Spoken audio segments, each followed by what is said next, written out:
Test 3. You will hear a number of different recordings and you'll have to answer questions on what you hear. There'll be time for you to read the instructions and questions and you'll have a chance to check your work. All the recordings will be played once only. The test is in 4 sections. At the end of the test, you'll be given 10 minutes to transfer your answers to an answer sheet. Now turn to Section 1. Section 1. You'll hear a man calling a catering company. First, you have some time to look at questions 1 to 5.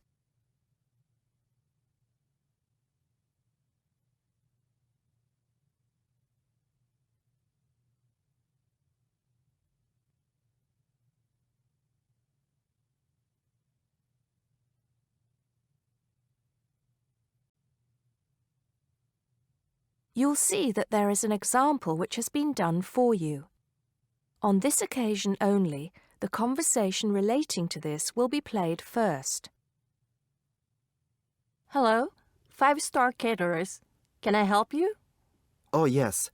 I spoke to you an hour ago about the arrangements for our end-of-term party. The man is calling about a party, so party has been written on the form. Now we shall begin. You should answer the questions as you listen because you will not hear the recording a second time. Listen carefully and answer questions 1 to 5. Hello, 5-star caterers. Can I help you? Oh, yes. I spoke to you an hour ago about the arrangements for our end-of-term party. Oh, that's right. It's Mr. Saunders, isn't it? Actually, it's Sanders. That's S-A-N-D-E-R-S. Oh, I'm sorry. I'll just get that down correctly on the form. Okay, Mr. Sanders, sorry about that. No problem. Well, I've got the details you asked for, so I thought I should call you back quickly and book. Good. Let's fill in the form, shall we? Great. First of all, can you give me a telephone number? Somewhere where you can be contacted during the day. Yes, it's 445-6786. 445-6786. Okay. And do you have a number where you can be contacted outside of office hours? Well, I'm at work till late in the evening, so use the same number, and if I'm not there, you can leave a message. Thanks. I'll make a note of that.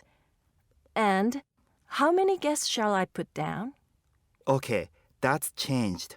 So instead of the figure I gave you before of 85, it's now only 50. It's much lower, I'm afraid, because a lot of people can't make that date. That's not a problem. Can you remind me of the date we'd set? Yes, it's the 25th of June. Okay, that's fine. Before you hear the rest of the conversation, you have some time to look at questions 6 to 10.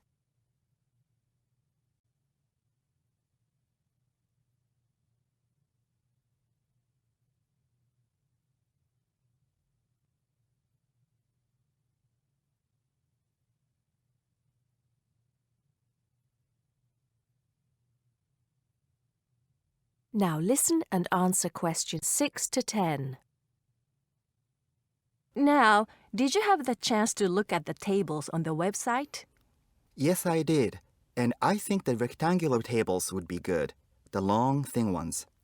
Yes, you could have 2 of those. The only problem is that they're for 24 people. So, you'd only seat 48 people that way. And if you have 50 guests...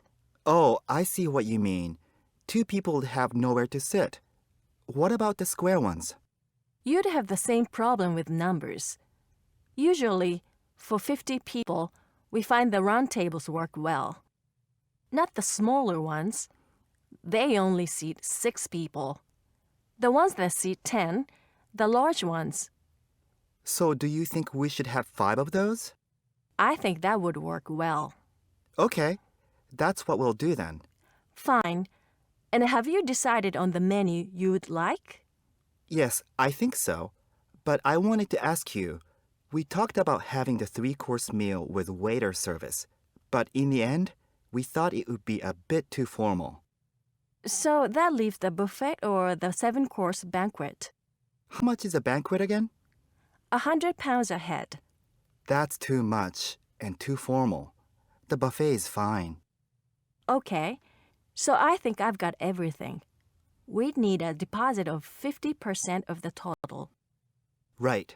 What's the total? Just a minute. Yes, it's £30 a head times 50, so that's £1,500. 50% of that would be $750 now, with the balance due another $750 on the day. Great. I'll call in tomorrow if that's okay. I can pay you the deposit then. We'll look forward to seeing you tomorrow then. Okay. Thanks a lot. Goodbye. Goodbye. That is the end of section 1. You now have half a minute to check your answers.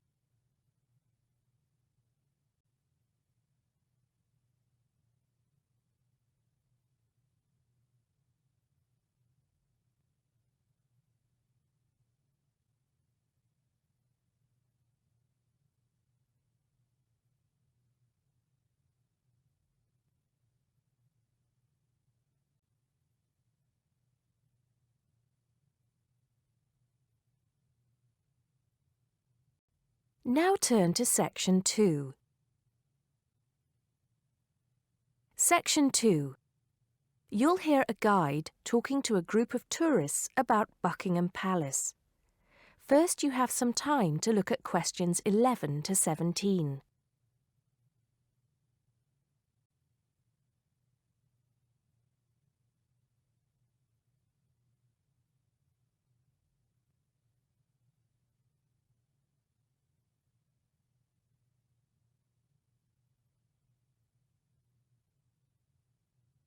Now listen carefully and answer questions 11 to 17.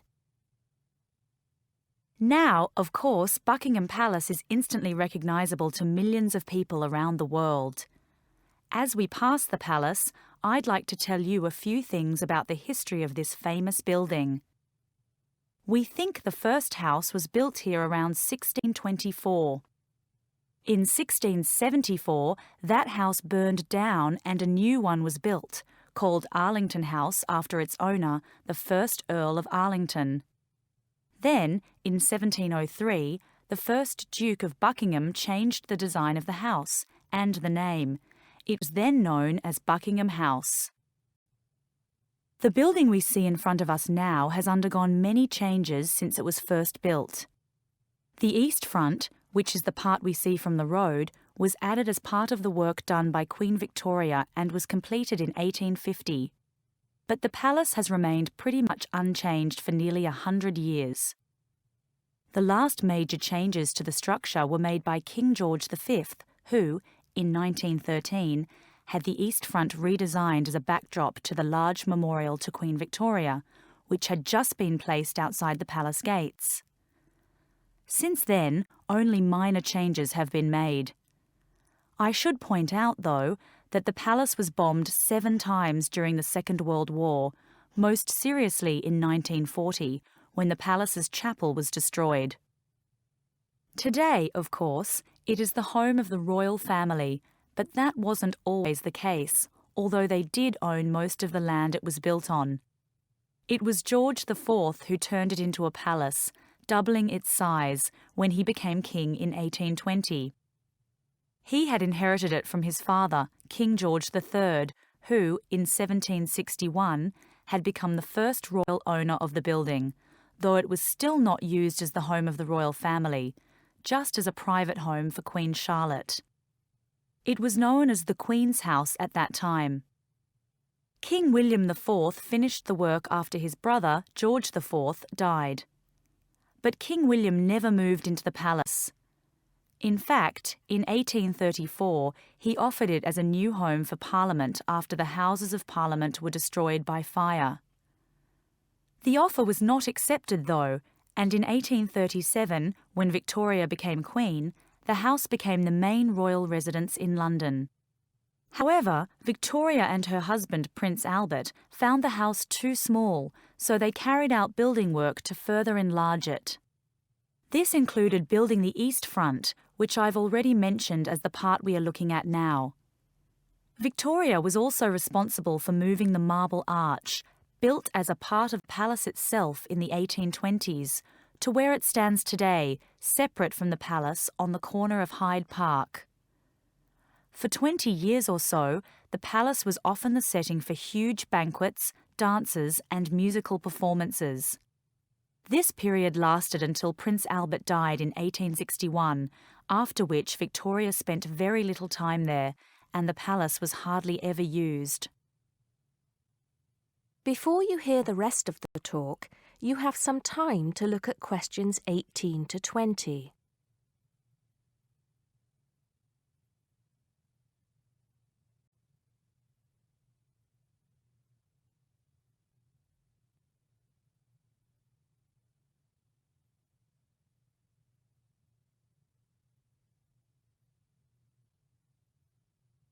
Now listen and answer questions 18 to 20. When Victoria died in 1901, Edward VII became king. He was responsible for most of the decoration inside that exists today, and the dark days of the later part of Victoria's reign were fairly quickly forgotten as the palace came back to life. The palace has been in continual use by the British royal family ever since. A lot of people ask me if they can visit the palace. One way is if you're lucky enough to be invited to one of the 3 garden parties usually held every year. As many as 8,000 people attend these, although most of them do not get to meet any members of the royal family, and they don't see much of the inside of the palace. The garden is, however, quite spectacular, and it is the largest private garden in London, with an artificial lake, 30 different species of bird, and over 350 different wild flowers, some of which are extremely rare.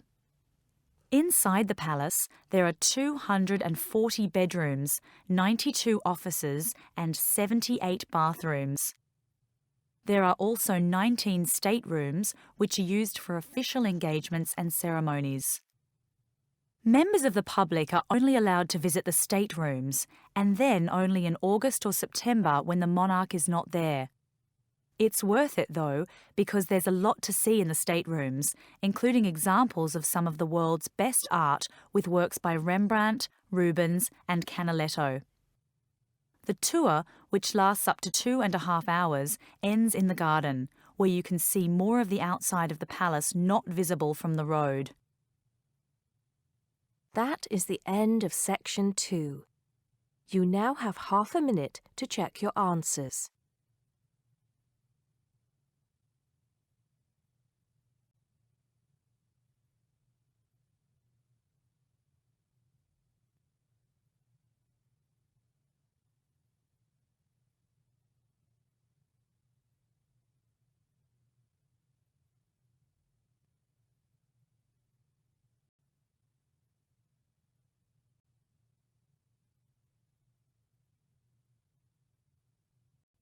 Now turn to Section 3. Section 3. You'll hear 2 university students discussing a social science lecture they attended. First, you have some time to look at questions 21 to 24.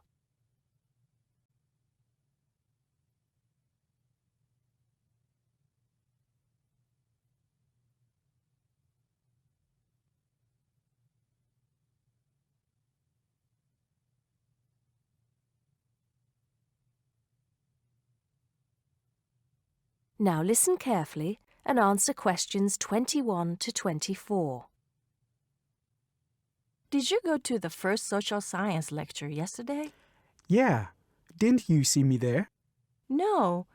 I was trying so hard to understand the lecturer. What didn't you understand? A lot of it, really. For example, he said we needed to study history as part of the course, but I didn't get why. You probably missed it. He said early on that we need to learn from our past mistakes. Right. But he also said we need to put ourselves in the place of our ancestors. Why is that? I think the point is that it's not enough to know how they lived and what they did. We need to know what they thought. I see. And I've written transferable skills in my notes next, but I have no idea what that means. If you study social science, you learn skills that you can use in a job. Oh, right. Is that all? Okay, but why is that? The point he made was that in studying social science, you use a flexible and adaptable approach to learning. Before you hear the rest of the conversation, you have some time to look at questions 25 to 30.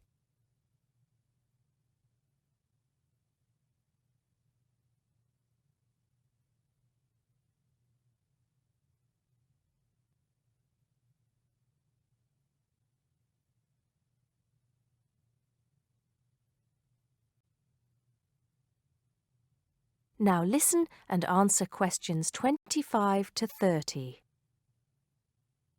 He also kept mentioning all the other subjects we will need to study as part of the course. I didn't write them all down, did you? Some of them.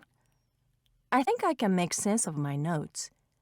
The first one was anthropology, which he said would cover prehistory and archaeology as well. Okay. Then there's economics. I wrote down that this was not meant to mean that we will spend all our time looking at economic theory, but more that we need to see how humans behave. That's good. I don't think I could handle economic theory. He said something about education too, didn't he? Yeah. He said we'll be looking at how cultural information is handed down from one generation to the next through teaching children. He said we'd be focusing on geography too, but I can't really remember which aspects. Can you? I noted it down, I think. Here we are, yes, particularly in relation to urban planning. It's law that I got confused about. I didn't understand why he linked that to economics.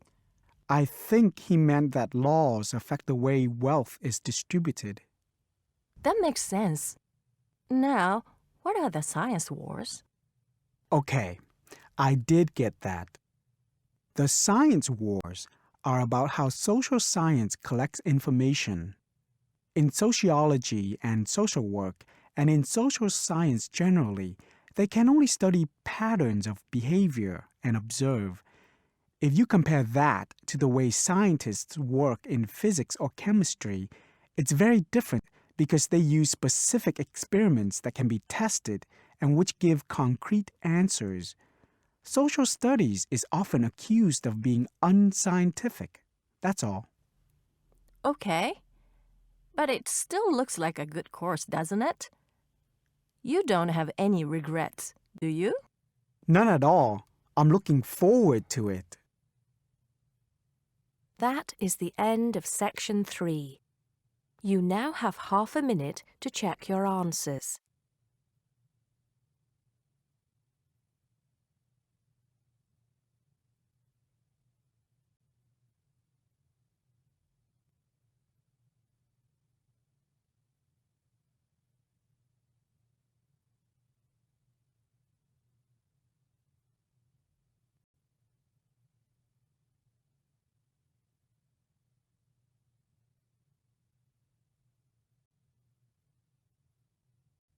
Now turn to section 4. Section 4. You'll hear a lecturer talking to students about America in the 1960s. First, you have some time to look at questions 31 to 37.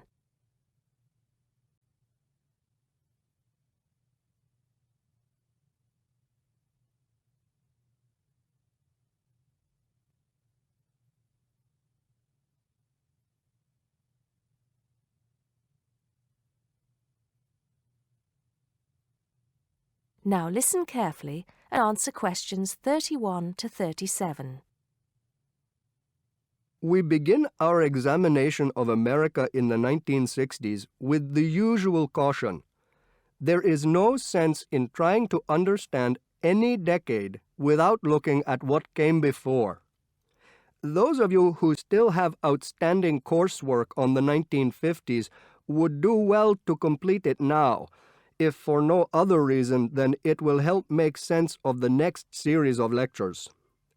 But we must press on, and I'd like to begin my talk about the 60s with a reference to one of those things that came before, the post-war baby boom.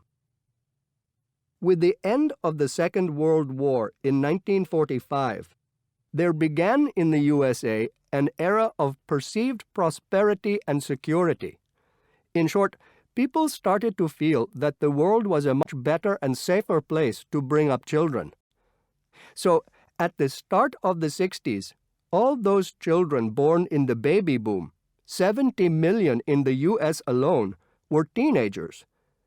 As the 60s progressed, and as this large number of people approached adulthood, there was a noticeable shift in the balance of power, and young people began to have a voice in ways that were not considered possible in the more conservative atmosphere of the preceding decade.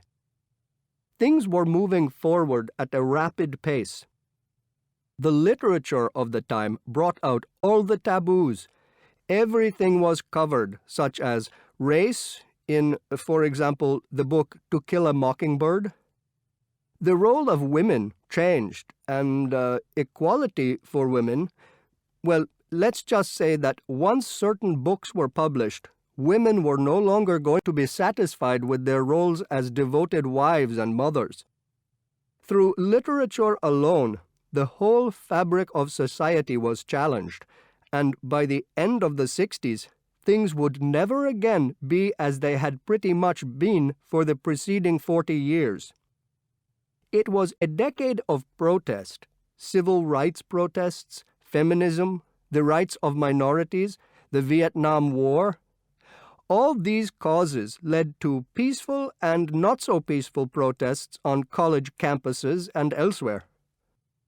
People had been given freedom of speech and they were going to use it. The crime rate rose to 9 times what it was in the 50s, as respect for the old order faded away. But it was also a time of great development. In medicine, the 60s saw the first heart transplant. In technology and the space race, where we saw the first American in orbit and lasers being invented at the start of the decade, and the first man on the moon, and the first primitive internet at the end. Before you hear the rest of the talk, you have some time to look at questions 38 to 40.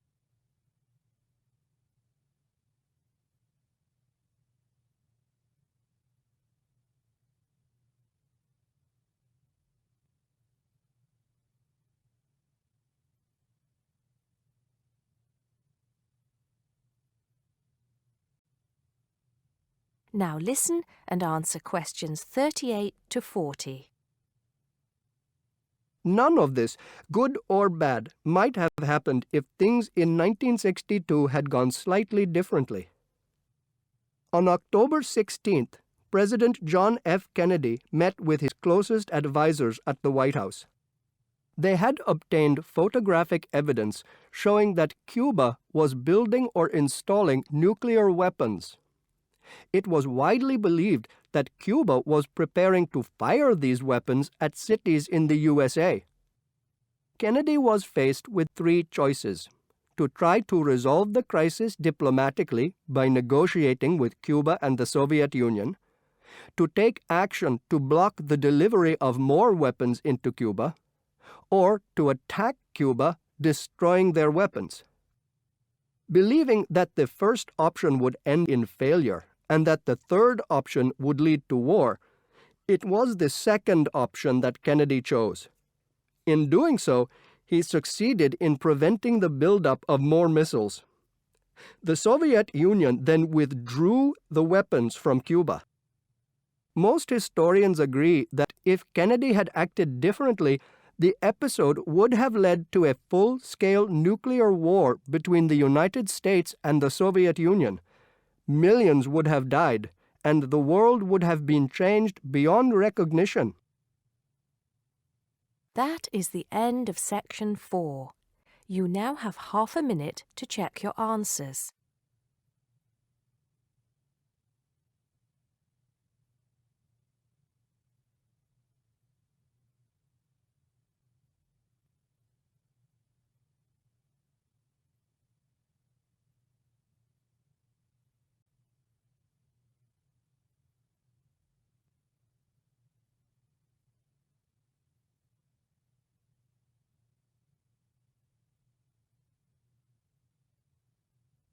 That is the end of the listening test.